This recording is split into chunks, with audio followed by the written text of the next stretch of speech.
forcément très contents d'être arrivés au bout de ce projet. Nous nous posions beaucoup de questions sur la démocratie et forcément nous n'avons pas toutes les réponses. Plusieurs sujets nous sont venus. On n'est pas venu tout de suite à cette idée de la démocratie. D'abord par exemple les technologies qui s'accélèrent, les mouvements sociaux, la notion de travail aujourd'hui, le rythme que l'on a au travail. Et en fait tous ces sujets, le dénominateur commun qu'on leur a trouvé, c'était quelque part celui de la démocratie. Et c'est là qu'on en est venu à se poser la question de est-ce que notre démocratie aujourd'hui a un rythme assez efficient pour répondre aux besoins qu'on a. Est-ce qu'il y avait démocratie quand il y avait toujours la peine de mort ? Certains vont dire non. Est-ce qu'il y avait démocratie quand il y avait un suffrage censitaire ? Il n'y a que les gens riches qui votent, ou que les hommes. Donc c'est un processus. Comment refaire admettre la représentativité, comment relégitimer, c'est un défi monstrueux. La démocratie révèle sa fragilité. Il y a effectivement tout un ensemble de phénomènes, tout un ensemble de mouvements qui déstabilisent les institutions démocratiques. Il y a d'abord la défiance des citoyens qui considèrent que la démocratie n'est plus efficace et ne produit plus les décisions justes en ce qui les concerne, c'est-à-dire il y a un sentiment de ne pas être bien représenté chez les citoyens, donc qui aboutit soit à des formes de mobilisation, soit à de l'abstention électorale, et quand il y a un très fort taux d'abstention, il y a un problème. Et puis il y a des forces extérieures qui agissent. Il y a des régimes autoritaires, à commencer par la Russie, qui interfèrent avec le jeu démocratique et dont l'objectif est justement d'en révéler les faiblesses.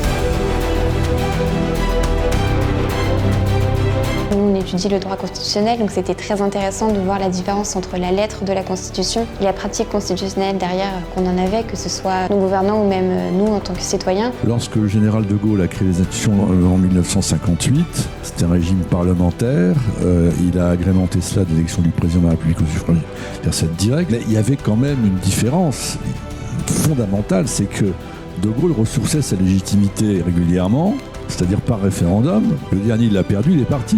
Et deuxièmement, il y avait des élections législatives intermédiaires qui pouvaient, les unes 62, pas de majorité, devraient gouverner quand même avec des majorités d'idées. Donc on avait un régime qui avait beau être apparemment hiérarchique, mais qui fonctionnait avec un certain équilibre des pouvoirs. Aujourd'hui, on est passé au quinquennat, ce qui fait que les élections législatives ont lieu dans la foulée des présidentielles, ça c'est la réforme Jospin. Donc le système du quinquennat aboutit à un septennat de 10 ans. Il y avait un constitutionnaliste du XXe siècle qui parlait du confort moderne à propos des constitutions, et c'est vrai que m'est arrivé de fournir non pas des constitutions totalement fabriquées, mais en tout cas des morceaux qui s'adaptent aussi au pays. Ce qu'a dit d'ailleurs Albert Védrine. Il y a des développements démocratiques quand les gens ailleurs disent on a ras-le-bol d'être gouverné par des gens qu'on n'a pas choisis, on veut les choisir. Donc on entre dans le mécanisme démocratique. Et après l'histoire est complètement différente d'un pays à l'autre. Les autres ne pensent pas comme nous. Donc dès qu'on parle démocratie, on est renvoyé à cette sorte d'altérité. On ne peut pas raisonner dans l'abstrait. On est en France, si on est consulté par un autre pays, on est très précautionneux et on est très respectueux des cultures nationales. Donc en fait on a une influence qui est très faible, qui parfois peut se révéler importante, mais dans des conditions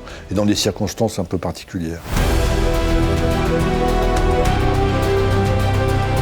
J'ai pu noter quelques points qui m'ont semblé particulièrement pertinents. En effet, ils ont énoncé que pour qu'une démocratie fonctionne, il faut y être attaché. Or, aujourd'hui, on peut voir un essor d'une sorte de distance que le peuple ressent envers les dirigeants. Les gens ne veulent plus déléguer. C'est le point fondamental qui met en cause toute la démocratie représentative. Il y a, à mon avis, à dissocier l'attachement à la démocratie en tant que procédure qui conditionne notre liberté et ce que produisent les systèmes démocratiques qui peut aller à l'encontre de ce que l'on souhaite. Pour moi, c'est absolument impératif. Et c'est pourquoi je pense que le référendum, et en particulier le référendum d'initiative citoyenne, peuvent être des antidotes à ce malaise démocratique. Le référendum permettrait certainement une démocratie plus participative et répondrait à la majorité des attentes des Français. Moi, ce qui m'intéresse, dans la période actuelle, c'est ce qu'elle ouvre comme possibilité. C'est-à-dire, il y a un retour de l'imagination démocratique. Par exemple, les conventions citoyennes qui sont fondées sur le tirage au sort, une procédure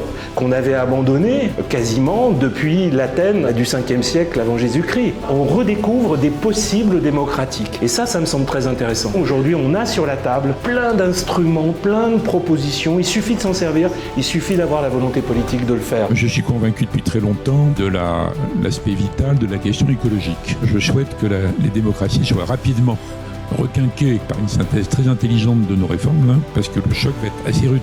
Donc il y a un défi gigantesque.